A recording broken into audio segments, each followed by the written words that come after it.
जय श्री कृष्ण। राधे राधे दोस्तों, मैं पुष्कर जोशी स्वागत करता हूं आप सभी का टमो एकेडमी पर। हम पढ़ रहे हैं राजस्थान कला एवं संस्कृति में लोक देवता। राजस्थान के लोक देवता में हम आज बिगत जी और जवाहर जी डूंग जी के बारे में पढ़ने वाले हैं। सबसे पहले हम पढ़ेंगे बिगत जी के बारे में। बिगत जी का जो सामान्य जीवन परिचय है सुनिएगा। बिगत जी का जो जन्म है वो रीडी गांव बीकानेर के अंदर होता है। इनका जो मंदिर है वो बीगा गांव बीकानेर के अंदर बना हुआ है।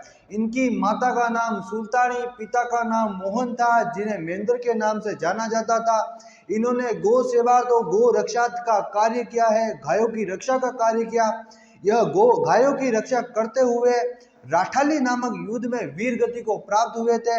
इसी के साथ में इनके नाम पर एक गांव का नाम बिगा गांव रखा गया। उस गांव का नाम था घुमटिया गांव। और इनके मेले का आयोजन आश्विन शुक्ल त्रयोदशी यानी कि 14 अक्टूबर को इनके मेले का आयोजन होता है। तो इनको हम लिखने वाले हैं आपके नोट्स फॉर्मेट के अंदर। देखिएगा, हमारे है बिगा जी। बिगा जी का हम जन्म करवा रहे हैं। इनका जन्म हो रहा है, इनका जन्म होगा रीडी गांव। इनका जन्म होगा रीडी गांव बीकानेर। कहाँ होगा? रीडी गांव बीकानेर के अंदर इनका जन्म होगा। अब देखिएगा, रीडी र से इनके दो नाम चीजें मिल रही है। क्या मिल रही है? दो चीजें। रीडी गांव बीकानेर में इनका जन्म हो रहा है और ये युद्ध में वीर गति को प्राप्त हो रहे। गौ रक्षार्थ युद्ध में राठाली नामक युद्ध। कौन सा? राठाली नामक युद्ध में वीर गति को प्राप्त। राठाली नामक युद्ध में वीर गति को प्राप्त। युद्ध में वीर गति को प्राप्त। देखिएगा, नेक्स्ट स्टेप में मैं आपको लिखवा रहा हूं इनके पिता। कौन लिखवा रहा हूं? इनके पिता। इनके पिता का नाम था, इनके पिता का नाम है मोहन। ओ मोहन है इनके कौन है? पिता है। इनके पिता मोहन है तो इनके पिता को मोहन को एक नाम और दिया गया। वो नाम था इनका महेंद्र। क्या नाम था? महेंद्र। तो इनकी माता का क्या नाम था? इनकी माता का नाम था सुल्तानी। इनकी माता का क्या नाम था? इनकी माता का नाम था सुल्तानी। इनकी माता का नाम सुल्तानी था तो इनके घोड़े का क्या नाम था? इनके घोड़े का नाम था धवल। क्या नाम था? घोड़े का नाम था धवल। घोड़े का नाम इनका था धवल। इनके घोड़े का नाम धवल था तो इनका मंदिर कहाँ है? देखिएगा, इनका जो मंदिर है वो मंदिर इनका बीगा गांव बीकानेर में। कहाँ पर मंदिर कहाँ है इनका? बीगा गांव बीकानेर। बीगा गांव बीकानेर। बीगा गांव बीकानेर। गांव बीकानेर में इनका क्या है? मंदिर है। और रीडी गांव बीकानेर में इनका क्या हुआ था? जन्म हुआ था। नेक्स्ट देखिएगा, इनका जो मेला है वो मेला कब लगता है? इनका जो मेला है वो लगता है आपका आश्विन शुक्ल त्रयोदशी। आश्विन शुक्ल त्रयोदशी। आश्विन शुक्ल त्रयोदशी यानी कि 13 के दिन इनका क्या लगता है? मेला लगता है। और यह तारीख लगभग मिलती है 14 अक्टूबर को। कब मिलती है? 14 अक्टूबर। लगभग ये जो इनके अनुयायी होते हैं, इनकी जो पूजा करने वाले होते हैं, लगभग 14 अक्टूबर को मना लेते हैं इनका मेला। और आश्विन शुक्ल त्रयोदशी जो है 13 से, उस दिन लगभग 14 अक्टूबर आसपास मिल जाती है। नेक्स्ट देखिएगा, इन्होंने क्या किया था? इनको लोक देवता के रूप में पूजा जाता है। इन्होंने जीवन भर क्या किया? जीवन भर गौ सेवा, गौ की सेवा और गौ रक्षा कार्य किया। गौ सेवा व गौ रक्षार्थ कार्य किया। गौ रक्षार्थ कार्य किया। अब आपको इसका लेना है स्क्रीनशॉट। आप इसका स्क्रीनशॉट ले लीजिए और फिर हम डूंग जी और जवाहर जी के बारे में पढ़ने वाले हैं। तो आपने इसका स्क्रीनशॉट ले लिया होगा। तो देखिएगा, अब हम डूंग जी और जवाहर जी के बारे में पढ़ने वाले हैं। किनके बारे में? डूंग जी और जवाहर जी के बारे में। डूंग जी और जवाहर जी के बारे में पढ़ने से पहले मैं आपको कुछ दो नोट और लिखवा देता हूँ। क्या लिखवाता हूँ? दो नोट। वो आपके बिगा जी से संबंधित है। किससे संबंधित है? बिगा जी से संबंधित। बिगा जी से संबंधित जो 2 पॉइंट है उनमें ये है कि एक तो नोट लिखिएगा आप, ये जाखड़ समाज के कुल देवता है। क्या है? जाखड़ समाज के कुल देवता बिगत जी है। कौन है? बिगत जी। बिगत जी कौन है? झाकड़ समाज के क्या है? कुल देवता बिगत जी। और दूसरा जो इनका नोट है वो है कि यहाँ पर एक गांव है, उस गांव का नाम है गोमठिया गांव। कौन सा गांव है? गोमठिया गांव। गोमठिया गांव, गोमठिया गांव का नाम, गोमठिया गांव का नाम, गोमठिया गांव का नाम बीगा जी के नाम पर, किनके नाम पर? बीगा जी, बीगा जी के नाम पर बीगा गांव रखा गया। क्या रखा गया? बीगा गांव रखा गया। देखिएगा, ये तो हो गए दो इनके नोट। इन नोटों का आप ले लीजिए स्क्रीनशॉट। फिर चलते हैं हम डूंगजी और जवार जी के बारे में। तो सुनिएगा, आपने इसका स्क्रीनशॉट ले लिया होगा। तो हम चल रहे हैं आपके डूंगजी और जवार जी के बारे में। डूंगजी और जवार जी का मैं आपको सामान्य परिचय दूंगा, उसके बाद इनको लिखेंगे हम नोट्स फॉर्मेट के अंदर। तो मैं एक बादल बना लेता हूँ, उसके बाद हम क्या करेंगे, आपके जो डूंगजी जवार जी हैं उनके बारे में मैं आपको डिटेल्स लिखवा दूंगा। देखिएगा, एक तो है आपके डूंगजी, एक है आपके जवार जी। कौन है? जवार जी। अब जो डूंगजी और जवार जी हैं, ये क्या है, इनकी पूरी डिटेल्स देता हूँ, सुनिएगा। डूंगजी और जवार जी दोनों ही चाचा भतीजे थे। क्या थे? चाचा और भतीजे थे। ये दोनों चाचा और भतीजे थे और इनका जन्म पाटोदा सीकर के अंदर होता है। वहीं पर इनका क्या बना हुआ है? मंदिर है। इन्हें धावड़िए कहा जाता है। ये अंग्रेजों का धन लूटकर गरीबों में बांटते थे। इन्होंने नसीराबाद छावनी को 1847 में लूटा था। 1857 की क्रांति के ये प्रमुख स्वतंत्रता सेनानी थे। और जब नसीराबाद की जो छावनी को लूटा तो वहां से 52,000 रुपए लूटे।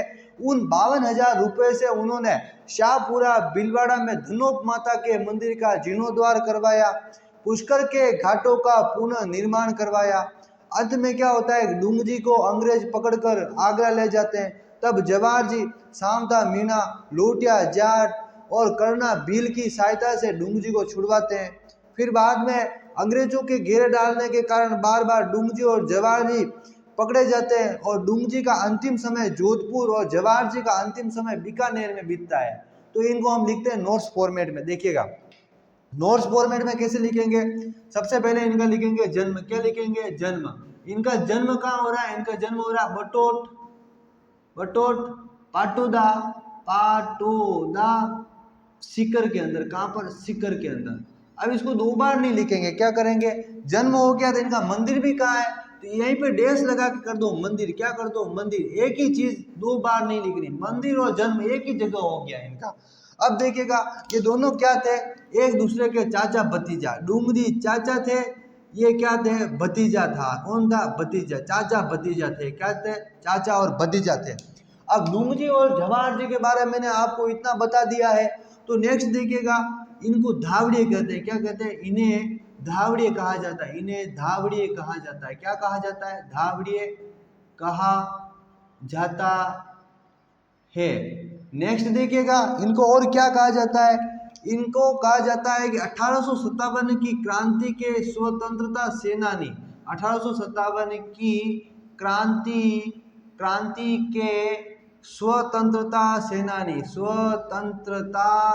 सेनानी इनको कहा जाता है। किनको कहा जाता है? डूंगजी और जवाहर जी को। डूंगजी और जवाहर जी 1857 की क्रांति के स्वतंत्रता सेनानी थे। तो नेक्स्ट देखिएगा, ये और क्या क्या किया इन्होंने क्या किया कि धनी लोगों का धन लूटा। धनी लोगों का धन लूटकर गरीबों में बांटते थे। क्या करते थे? गरीबों में बांटते थे। कौन? डूंगजी और जवाहर जी। नेक्स्ट देखिएगा, डूंगजी और जवाहर जी धनी लोगों से धन लूटकर जो गरीबों में बांट देते थे। और इन्होंने एक काम वो सबसे बड़ा किया था, वो काम इनका था, इन्होंने क्या किया कि 1847 के अंदर, कब? 1847 में नसीराबाद छावनी को लूटा। नसीराबाद छावनी को इन्होंने क्या किया? छावनी को लूटा। तो छावनी को लूटने के बाद इन्होंने क्या किया? सुनिएगा, लूटा और वहां से 52,000 रुपए लूटे। वहां से 52,000 रुपए इन्होंने क्या किए? लूटे। लूट कर क्या किया? ये गए शाहपुरा बिलवाड़ा में गए, लूटे तथा क्या करवा रहे? देखिए, तथा धनोप माता का मंदिर शाहपुरा बिलवाड़ा। कहाँ पर? मंदिर शाहपुरा भीलवाड़ा, शाहपुरा भीलवाड़ा का जीर्णोद्वार करवाया। क्या करवाया? जीर्णोद्वार करवाया। किनका? धनोक माता के मंदिर का। वह पुष्कर के घाटों का पुनर्निर्माण, पुष्कर के घाटों का पुनर्निर्माण, घाटों का पुनः निर्माण करवा रहे। क्या करवा रहे? पुनर्निर्माण। ये कौन करवा रहे? डुंगजी और जवाहर जी करवा रहे। अब क्या होता है कि डुंगजी को अंग्रेज पकड़ लेते हैं। क्या करते हैं? डुंगजी को अंग्रेज पकड़कर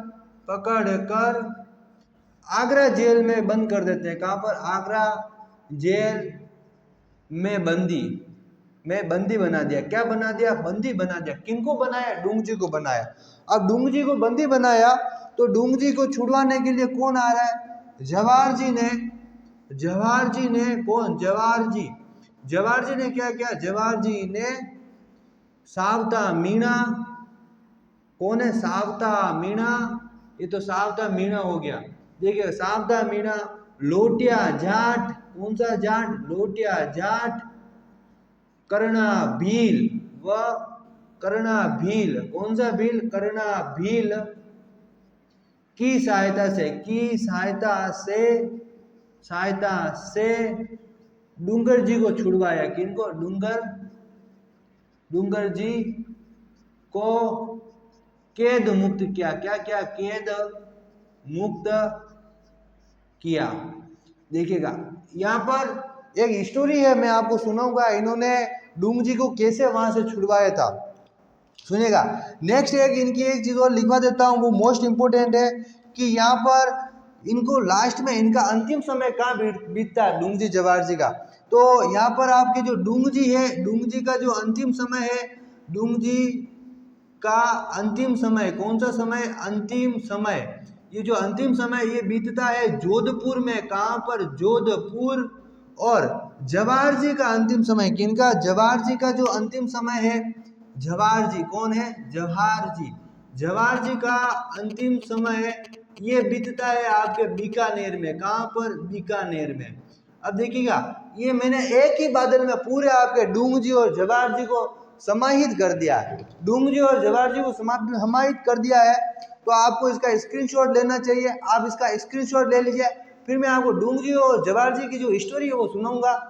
उस स्टोरी को सुनिएगा। जवाहर जी ने डुंगजी को किस तरीके से वहां पर जो कैद में दिल्ली आगरा की जेल से कैसे छुड़वाया था, तो वो मैं आपको पूरी स्टोरी बताने वाला हूँ। तो मैं यहाँ से साइड में हो रहा हूँ, आप स्क्रीनशॉट लीजिए। तो आपने इसका स्क्रीनशॉट ले लिया होगा। तो सुनिएगा, डुंगजी जवाहर जी दोनों ही चाचा भतीजे थे। इनका जन्म होता है बटोट पाटोदा के अंदर। इन्होंने जो आपके डुंगजी थे ये सीकर की जो शेखावटी बटालियन थी वहां पर सेना मतलब जो अंग्रेजों के साथ नौकरी करते थे, लेकिन वहां से नौकरी छोड़कर क्रांति से प्रेरित होकर क्रांतिकारी बन गए। 1857 की स्वतंत्रता क्रांति के प्रमुख सेनानी थे। लेकिन 1847 में ही इन्होंने नसीराबाद छावनी को लूट लिया था और 52,000 रुपये लूटे। अब अंग्रेज इनसे परेशान हो गए, धनी लोगों को लूट लेते थे और जितना भी धन आता था उनका दान कर देते थे, गरीबों में दे देते थे, मंदिर बनवा देते थे। तो जो 52,000 रुपये नसीराबाद से लूटे उनसे धनोप माता शाहपुरा भीलवाड़ा के मंदिर का जीर्णोद्वार करवाया और पुष्कर घाट के जो घाट है उनका पुनर्निर्माण करवाते हैं। उसके बाद में क्या होता है, एक बार अंग्रेजों की सेना ने क्या किया, डुंगजी को पकड़ लिया। डुंगजी को पकड़कर वो ले गए आगरा की जेल में और आगरा की जेल में ले जाकर उन्हें बंदी बनाकर रख दिया। जैसे उनको बंदी बनाकर रखा, फिर इधर क्या हुआ कि उनको काला पानी की सजा देने की सजा हुई डुंगजी को। तो उनको 2 दिन बाद ले जाया जाना था, 4-5 दिन बाद। तो इधर जवाहर जी को इस बात की जानकारी मिली। तो जवाहर जी सावता मीणा, लोटिया जाट और कर्णा भील के साथ में वेशभूषा बदलकर ऋषि मुनियों की मतलब जो साधु होते हैं उनकी वेशभूषा बनाकर जाते हैं और जो आगरा का किला होता है वहीं पर रुक जाते हैं और एक पुतले का दाह संस्कार करते हैं। वहां पर दाह संस्कार करते हैं। उधर अंग्रेज देखते हैं कि ये क्या हो रहा है। अंग्रेज आते हैं, बोलते हैं कि अब हम 12 दिन, अंग्रेजों को बोलते हैं कि ये हमारा कोई दोस्त था मर गया, इनका अंतिम संस्कार हमने यहाँ किया है, अब हम 12 दिन यहीं रहेंगे, ऐसी बात थी। तो वहाँ के जो भारतीय सैनिक थे उन्होंने बोला ये बात सच्ची है, ऐसा होता है रियल में। तो फिर अंग्रेजों ने इसकी परमिशन दे दी।